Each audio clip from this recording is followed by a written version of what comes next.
oli wanjawulo teriyo muntu mulala akufaanana newankubadde waliwo bangi abasobola okugezaako okukola kyokola naye tebasobola kukikola nga bw'okikola. Twabagamba nti buli muntu musukkulumu.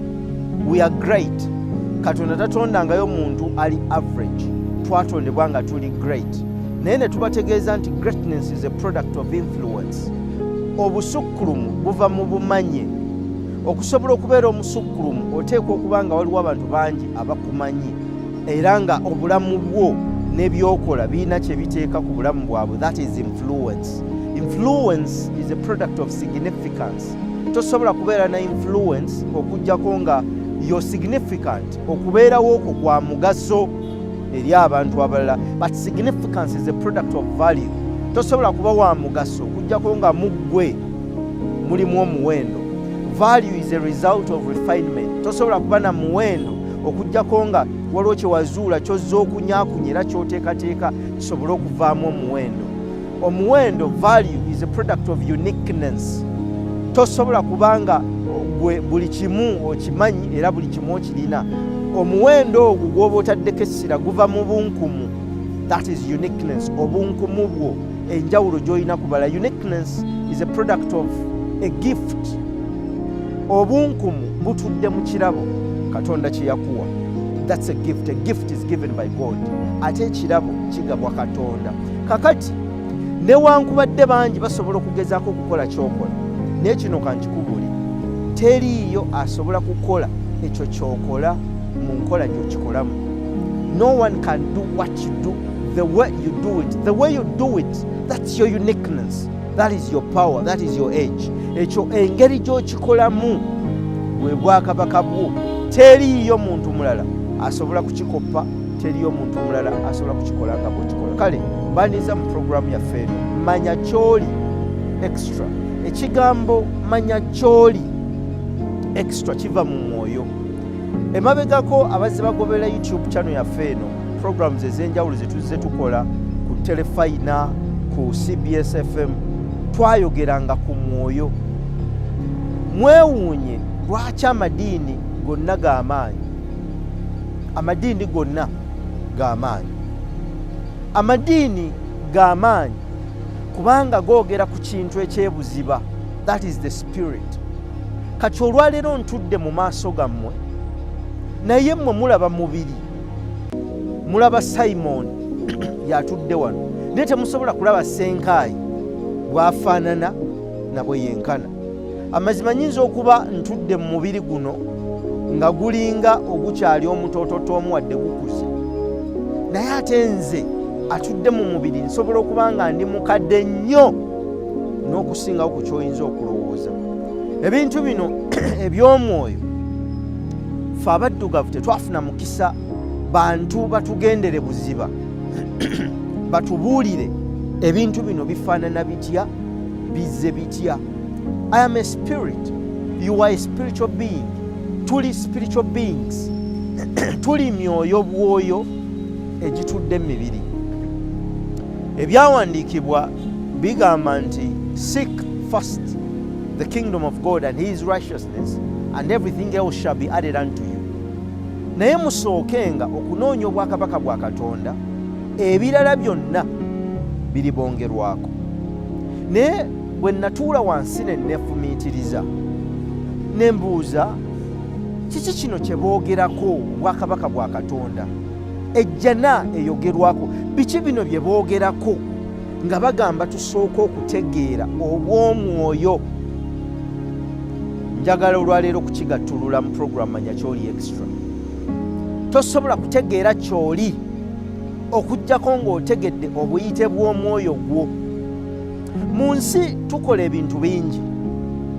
Tukola ebintu bingi. Osobola okulima, osobola okulunda, osobola okusomesa, osobola okujjanjaba. Omuntu asobola okukola ebintu bingi. Naye ate omuntu alina ky'alinamu enkizo. Buli muntu alina ky'alinamu enkizo nga teri muntu mulala asobola kukikola ng'oyo omuntu bw'aba akikola. Mukyefumiitirizeemu, wali ogenzeeko ewa dokita nga bw'olwala obwongo bwo bukugamba dokita oyo bw'akukwatako ne bw'aba tannaba kukujjanjaba owulira ng'owonye. Naye neebayo ne dokita nga kale omulaba n'akola by'akoze n'otambula n'ogenda, naye nga omwoyo gwo tegukkakkanye.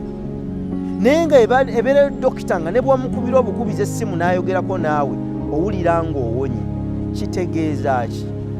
Ekyo kitegeeza nti dokita oyo takola bukozi mulimu ogwo by profession. He is not just a professional doctor, he is a doctor by calling. Nti obuyite bwa dokita oyo kujjanjaba. Olw'okuba ekirabo kibeera ku mwoyo, omuntu oyo agenda okukukwatako owonerawo. Kakati kye tuyita obw'omwoyo weewatudde obuyinza bw'omwana w'omuntu era weewatudde amaanyi. Ebyawandiikibwa byongera ne bitugamba nti namanya olugendo lwo nga tonnabaawo. I knew you before you came. Akabonero akategeeza nti yenna yali ayogera ekintu ekyo bw'aba Katonda oba Omukama oba Allah subhanahu wa ta'ala, kyonna kyali bw'abanga yali ye, yali ategeeza nti yayimirira ku ntandikwa y'olugendo lwange n'alutonda n'atuuka ku nkomerero yaalwo, n'amanya emyaka, n'amanya ebiseera, n'amanya n'omulimu gwenziza okukola. Bw'amaliriza okubitonda yakomawo ku ntandikwa n'abuuza ani alitambula olugendo olwo. Kitange kyava asisinkana mange. My father meeting my mother was never an accident, yet it was never their own making. Teri yamanya nti agenderedde kitange teyagendererako kusisinkana maama wange, ne maama wange teyagendererako kusisinkana kitange, kubanga baali bantu banjawulo abaakulira mu bitundu eby'enjawulo abaalina endowooza ez'enjawulo. Naye labayo bwe basisinkana naye nga nabo tebamanyi ki kigenda kuvaamu. Byonna ebyavaamu n'ebyakolebwa mwavaamu nze naawe andaba, nga tetuzze kukola bipya wabula nga tuzze okuteeka mu nkola olugendo olwatondebwa ne lumalirizibwa. Ffeffekka abaddugavu abaalimbibwa ne tugambibwa nti eŋŋendo zaffe tuzisanga ku nsi.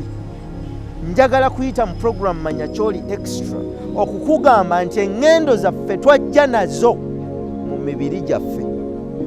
Nagenda okwambala essuuti y'omubiri guno nze nali mmanyi era nga ntegedde kyenziza okukola. Kyemuva mulaba abaana abato bwe babeera bakula boogera ebigambo ebinene, nze nja kukola kino, nze nja kuba kino, nze nja kuba kino. Akabonero akategeeza nti omwoyo gw'omwana oyo gumanyi kye gwajja okukola, newankubadde gukyali mu mubiri omuto gulanga kye gugenda okukola. Ng'era ebyawandiikibwa bigamba nti nnanga enkomerero ku ntandikwa, n'omwana alanga enkomerero y'obulamu bwe nekyagenda okubeera mu nsi ku ntandikwa.